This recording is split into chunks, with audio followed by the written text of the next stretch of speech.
Assalamualaikum warahmatullahi wabarakatuh. Saya mohon maaf baru bisa hadir sebagaimana disampaikan oleh Pak Direktur tadi. Saya hari ini tadi harus bicara banyak hal terkait dengan penguatan khususnya terkait dengan eh, soal keamanan, keterapan dan ketertiban termasuk dalam penguatan kearifan lokal di Mabes Polri. Dan alhamdulillah mendapatkan antusias sehingga eh, berharap ke depannya teman-teman di desa ini bisa lebih optimal di dalam rangka untuk menciptakan fungsi-fungsi Kaptimas terutama berdasarkan dari kearifan lokal dan kelembagaan kemasyarakatan yang ada. Bapak Ibu dan hadirin sekalian yang saya hormati, sekali lagi baik yang hadir di ruang ini maupun virtual. Tentu tadi telah banyak hal yang disampaikan oleh para narasumber, baik dari Kementerian Keuangan maupun dari kementerian lembaga lain, termasuk yang disampaikan oleh Pak Direktur. Saya hanya sedikit mengingatkan kepada Bapak Ibu semua bahwa prioritas penggunaan dana desa ini menjadi amanah yang memang diberikan kepada kementerian yang menangani terkait dengan pembangunan dan pemberdayaan masyarakat, di mana 3 bulan sebelum dimulainya tahun anggaran sudah harus ditetapkan sebagai bagian referensi kebijakan di dalam rangka baik oleh pemerintah provinsi, kabupaten ataupun desa di dalam rangka untuk menyusun perencanaan kegiatan di tahun berikutnya. Karena itu saya ingin menyampaikan beberapa hal kepada Bapak-Ibu semua. Yang paling mendasar saya ingin mengingatkan bahwa desa dengan memiliki kewenangan untuk mengatur dan mengurus kepentingan masyarakat setempat berdasarkan kewenangan asal-usul maupun kewenangan lokal skala desa, maka dari endingnya adalah bagaimana untuk mendorong terkait dengan kemandirian desa, mendorong terkait dengan kesejahteraan bagi masyarakat desa, mendorong dalam rangka meningkatkan taraf hidup termasuk penanganan kemiskinan. Karena itu prioritas penggunaan dana desa harus dilihat sebagai bagian dari upaya untuk mewujudkan itu. Kenapa ini penting kami sampaikan? Kadang ada beberapa yang masih kita temui, misalnya dari desa ataupun pemerhati yang lain, ketika dalam situasi yang kita harus fokus terhadap hal-hal yang kondisi tadi, kemudian dianggap bahwa pemerintah pusat terlalu memberikan pengaturan, terlalu pemerintah pusat dianggap terlalu memberikan seolah-olah mendikte. Sebenarnya secara filosofi adalah yang dilakukan oleh kementerian atau oleh pusat ini adalah dalam rangka untuk menuju mewujudkan itu guidance-guidance yang diberikan, selain sebagaimana yang telah diamanahkan oleh undang-undang maupun oleh peraturan pemerintah termasuk ketentuan lainnya. Bapak Presiden menyampaikan bahwa fokus penggunaan dana desa minimal dioptimalkan pada 2 hal, yakni dalam rangka untuk meningkatkan sumber daya manusia dan mendorong pertumbuhan ekonomi di desa. Karena itu Bapak sekalian, ini yang harus kita maknai bahwa prioritas penggunaan dana desa ini diterbitkan sebagai sekali lagi sebagai upaya untuk mewujudkan hal tersebut. Kenapa ini penting kami sampaikan dalam forum ini? Kita ketahui bersama sejak tahun 2020 dengan adanya pandemi COVID ini melahirkan berbagai kebijakan yang seolah-olah terjadi turbulensi kebijakan, terjadi akrobatik kebijakan yang memang secara nasional ini bahkan mungkin tidak saja secara nasional, situasi ini mempengaruhi secara global. Sehingga kebijakan-kebijakan yang dikeluarkan tadi semata-mata dilakukan dalam rangka mengarah kepada upaya-upaya penyelamatan tadi. Karena itu Bapak sekalian, di tahun 2023 prioritas penggunaan dana desa masih pada fokus tiga hal utama, yakni dalam rangka pemulihan ekonomi secara nasional, kemudian dalam rangka untuk membiayai kegiatan prioritas nasional, dan dalam rangka untuk mitigasi bencana alam dan non-alam, tentu semuanya dikaitkan dengan kewenangan desa. Maka terkait dengan kemiskinan, karena ini perlu saya sampaikan juga, masih muncul pertanyaan, apakah di tahun 2023 nanti masih ada terkait dengan BLT DD. Nah, ini semata-mata mungkin orientasinya berbeda ketika di tahun 2020 dan 2021, termasuk di tahun 2022 ini. Yang mana kemarin lebih pada fokus terhadap penanganan pandemi COVID. Kita ketahui bersama bahwa sekarang COVID sudah mulai landai, mudah-mudahan terus landai dan sirna. Namun kita juga masih punya PR besar di dalam bidang kemiskinan.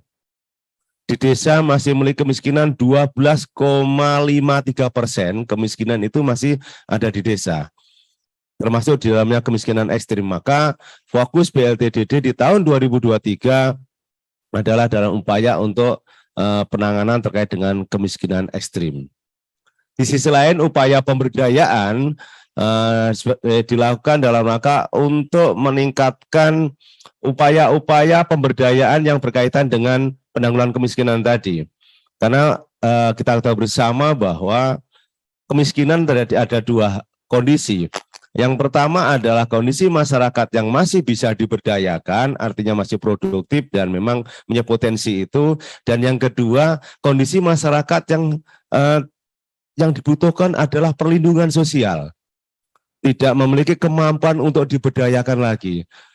Nah, ini tentu yang dibutuhkan adalah perlindungan sosial. Sehingga fokus dua hal ini tentu di dalam bidang penanganan kemiskinan, bagaimana untuk melakukan perlindungan kepada masyarakat, dan juga dalam rangka upaya pemberdayaan. Namun sekali lagi ini disesuaikan dengan batas kewenangan yang dimiliki oleh desa.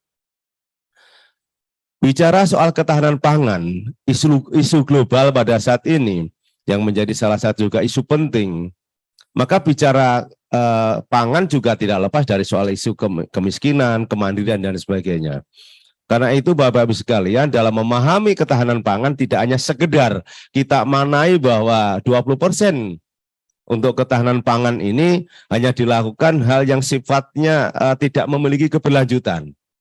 Karena itu bagaimana mengelola anggaran dana desa yang digunakan untuk ketahanan pangan ini diupayakan memiliki nilai-nilai yang bisa memiliki keberlanjutan, tentu dengan berkolaborasi dengan pihak lain, juga mengoptimalkan sumber daya yang dimiliki oleh desa. Karena itu Bapak sekalian, kami sangat berharap kiranya kita saat ini di bulan Oktober, 3 bulan sebelum dimulai tahun anggaran, artinya nanti bulan Januari sudah dimulai, maka upaya-upaya itu juga perlu dilakukan. Belum lagi soal tadi saya katakan soal mitigasi bencana alam dan non-alam. Desa-desa di Indonesia hampir kurang lebih 50.000 lebih itu berada di desa yang berpotensi bencana. Berdasarkan data Indeks Kerawanan Bencana Indonesia, IRBI, hampir 50.000 lebih, Pak Yani ya, desa yang, ini kan pakarnya nih saya sampaikan ke Pak Yani, 50.000 lebih desa di Indonesia berada di potensi bencana, baik itu sifatnya bencana alam dalam artian mungkin tanah longsor, banjir, mungkin termasuk mungkin abrasi dan sebagainya. Nah, karena itu Bapak-Ibu sekalian, selain yang non alam misalnya seperti pandemi COVID menjadi bagian di dalamnya. Karena itu sekali lagi Bapak-Ibu sekalian, kiranya penting dan utama bagaimana desa melihat dan memetakan atas potensi-potensi yang ada di desa, baik potensi secara positif maupun potensi secara negatif. Apa saya katakan potensi positif? Tentu kaitan sumber daya, kemudian potensi aset ekonomi dan sebagainya. Yang negatif artinya seperti kerawanan bencana. Jadi kemudian terkait dengan pandemi COVID dan sebagainya, sehingga ini nanti menjadi sebuah bagian yang dimusyawarahkan ketika menyusun RKPDes kemarin dan nanti menjadi di dalam APBDes ini telah melihat dari data-data potensi termasuk kerawanan yang ada di desa, sehingga prioritas yang dilakukan penggunaan dana desa ini adalah untuk membiayai berbagai prioritas-prioritas yang ada di desa tadi. Dan saya juga perlu mengingatkan bahwa di desa Bapak sekalian tidak hanya dana desa. Sumber keuangan desa itu ada 7 sumber keuangan desa. Kalau saya mengelompokkan kelompok besar ada 3, yakni yang bersatu berdasarkan pendapatan asli desa, yang kedua adalah dana transfer itu di dalamnya ya dana desa, alokasi dana desa, masih dikenal lagi namanya bantuan keuangan kabupaten, bantuan keuangan provinsi, ada juga yang disebutkan bagi hasil pajak dan retribusi daerah, ada lagi disebutkan lain-lain pendapatan desa yang sah. Artinya tergantung kemampuan kita meng-create dan mengkreasi bagaimana desa-desa kita untuk mengoptimalkan berbagai sumber tadi. Maka jangan terjebak pada satu pemikiran bahwa dana desa itu satu-satunya sumber yang ada di desa. Saya ulangi, jangan terjebak pada pemikiran dana desa itu satu-satunya sumber keuangan desa, sehingga kita semua yang kita pikirkan kita ini kan hanya pada posisi di dana desa. Masih terkait dengan dana desa, pemanfaatannya Bapak-Ibu sekalian, saya pernah diberi kesempatan menyampaikan, jangan desa yang menuju kebangkrutan, jangan desa yang menuju kerugian. Apa itu desa yang dinamakan kebangkrutan atau kerugian?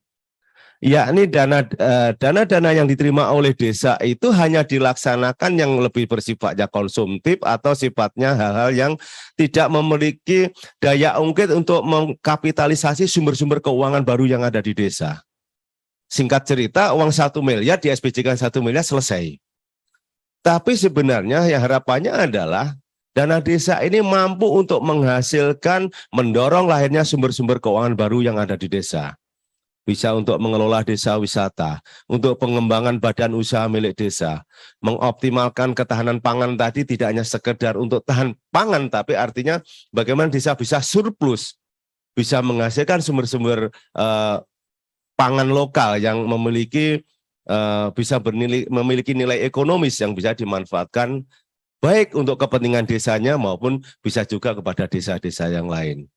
Sehingga pengelolaannya ini penting untuk dilihat bahwa dana desa sebagai sebuah stimulan untuk mendorong pertumbuhan ekonomi di desa dan peningkatan sumber daya manusia yang ada di desa. Apa yang dimaksud sumber daya manusia desa? Nah, ini yang kita sering salah kaprah Bapak-Ibu sekalian. Pemanfaatan dana desa dalam meningkatkan sumber daya manusia dimaknai yang paling sederhana, yakni hanya melakukan bintek ke pulau lain, ke kabupaten lain, yang sebenarnya kita masih pertanyakan terkait dengan optimalnya dari hasil itu. Padahal sudah jelas-jelas disampaikan di dalam Permendes yang saat ini misalnya, bukan hanya saat ini saja, di yang sebelumnya, nomor 8 sekarang tahun 2022, yang sebelum nomor 7 tahun 2021, bahwa peningkatan kapasitas ini adalah diarahkan untuk peningkatan kapasitas masyarakat. Dalam rangka contohnya seperti tadi, peningkatan untuk misalnya keterampilan dalam rangka untuk mengelola sumber-sumber yang ada di desa. Termasuk pengelolaan misalnya desa wisata, BUMDes, sehingga diharapkan ini adalah dilakukan di desa. Lebih baik kita mendatangkan pelatih di sana, masyarakat lebih banyak yang pengetahuannya meningkat, sehingga nanti menjadikan multiplier efek terhadap pengembangan itu. Termasuk untuk mengelola home industry, untuk mengelola terkait dengan misalnya seni budaya yang ada di desa, sehingga sekali lagi menjadi bagian dari mengkapitalisasi bagi desa-desa kita. Paling tidak di desa itu menurut saya ada 3 resource yang sangat penting untuk bisa kita lihat dan harus kita pertahankan dan kita tingkatkan. Yang pertama adalah terkait dengan SDM itu sendiri. Maka human capital atau katakanlah sumber daya manusia di desa sebagai modal utama. Kemudian yang kedua, pasti sebagai masyarakat kesatuan masyarakat hukum di desa ada yang disebut dengan social capital atau modal sosial yang selama ini juga sudah melingkupi bagi kehidupan masyarakat di desa. Yang ketiga adalah culture capital atau modal budaya. Dan ini selalu melingkupi, dan ini kalau dioptimalkan, digarap dengan baik, bukan mustahil desa-desa ini akan semakin sejahtera dengan memanfaatkan potensi yang dimiliki. Karena itu Bapak sekalian, saya mengingatkan kepada kita semua, mari kita manfaatkan dana desa ini untuk bisa lebih baik dari kondisi dari tahun kemarin, tahun ini, dan seterusnya. Sehingga desa kita untuk semakin maju bukan hanya sebagai sebuah retorika, bukan hanya sekedar slogan, tapi benar-benar nyata, dan itu saya yakin di tangan kita semua, Bapak Ibu Kepala Desa, BPD, perangkat desa, pendamping, kemudian lembaga kemasyarakatan yang ada di desa, pentahelik, perguruan tinggi, supradesa, media, dan sebagainya. Ini perannya sangat penting. Saya yakin banyak desa-desa yang sudah berhasil. Hanya karena mungkin tidak terpublikasi, tidak terekspos dengan baik, sehingga seolah-olah sisi lain orang melihatnya dari sisi negatif saja. Saya yakin masih banyak yang desa-desa dengan lompatan luar biasa inovasinya. Terbukti kita pada tahun 2016, desa kita yang kategori mandiri hanya 100, nggak ada 200 kalau nggak salah. Sekarang ini sudah mencapai 6.000 lebih. Artinya apa? Sebenarnya ada peluang-peluang, ada positif yang bisa kita dapatkan. Karena itu Bapak sekalian, terakhir saya sampaikan terima kasih kepada Pak Dir Lutfi dan seluruh jajaran, Bapak Ibu semua, baik yang hadir secara fisik dalam ruangan ini maupun yang secara virtual di seluruh Sabang sampai Merauke. Mari kita satukan tekad bahwa kita sama-sama punya tanggung jawab untuk memajukan desa, kita sama-sama punya tanggung jawab untuk menguatkan desa, karena sebenarnya desa memiliki kemampuan dan kemauan yang kuat untuk melahirkan desa yang semakin maju, mandiri, dan sejahtera. Kekurangan bukan menjadi hambatan, kekurangan bukan menjadi kendala, tapi menjadi tantangan bagi kita untuk menemukan solusi-solusi yang terbaik demi kemajuan desa kita. Terima kasih. Mudah-mudahan tahun 2023 dana desa ini bisa dilaksanakan lebih baik lagi, sebagaimana pada tahun-tahun yang sebelumnya, dan desa semakin berkembang ke arah yang lebih baik, lebih mandiri, dan lebih sejahtera. Terima kasih, kurang lebihnya mohon maaf. Saya akhiri. Assalamualaikum warahmatullahi wabarakatuh.